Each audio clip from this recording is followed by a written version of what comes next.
आज चाहिँ हामी 2081 मा सोधेको आरसीसीको क्वेसन गर्दैछौँ। मोमेन्ट अफ रेजिस्टर निकाल्नेवाला क्वेसन यस प्रकारको छ।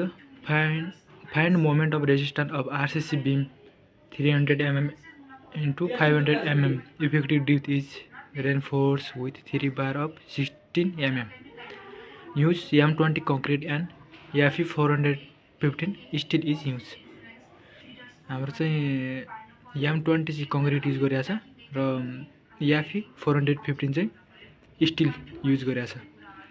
बी इन्टु डी हाम्रो 300 mm इन्टु 500 mm यो चाहिँ बी, यो चाहिँ डी। बी इन्टु डी हाम्रो 300 इन्टु 500 छ।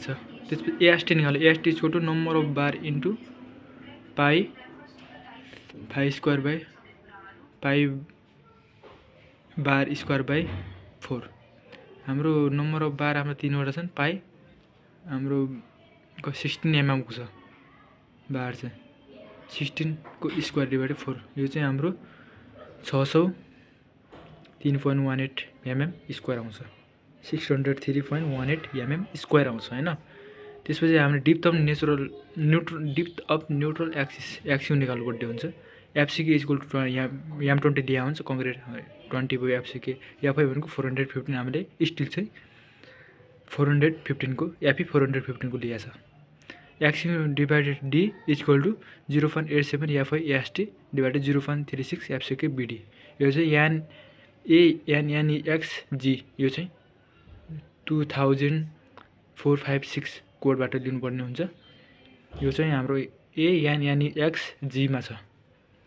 XU divided D equal to 0.87 into हाम्रो एफआई भनेको छ 415 इन्टु एएसटी हाम्रो 603.18 डिभाइडेड 0.36 इन्टु 20 इन्टु हाम्रो बी भनेको 300 र डी भनेको 500 छ। यो calculation XU divided D equal to calculation गर्दा 0.201 mm छ। यो क्यालकुलेसन गर्दाखेरि new for FU 415 grade of steel use गरेको छ। XU max divided D equal to 0.48। यो चाहिँ हाम्रो एक्सयू म्याक्स डिभाइडेड डी यसको भ्यालु चाहिँ 0.48। हामीले चाहिँ याफी 400 लिएको छ नि त नै, याफी 415 लिएको छ नि त, त्यही भएर पेज 70 मा हेर्नुपर्छ। यस्तो भयो।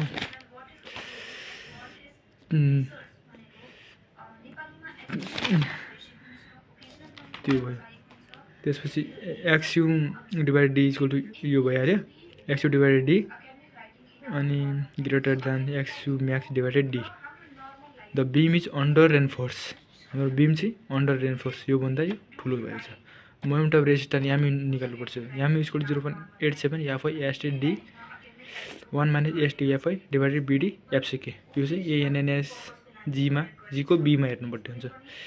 अनि 0.87 एफआई भनेको 415 इन्टु एएसटी भनेको 603.18 इन्टु डी भनेको 500 1 माइनस एएसटी भनेको 603.18 इन्टु एफआई भनेको 415 डिभाइडेड 300 इन्टु 500 इन्टु एफसीके भनेको M20 कङ्क्रिटको लिएको छ नि त A20 एफसीके। यसलाई क्यालकुलेसन गर्दाखेरि 19.80 इन्टु 10⁻6 न्युटन एमएममा आउँछ। यसलाई चाहिँ किलोमिटरमा निकाल्नुपर्छ।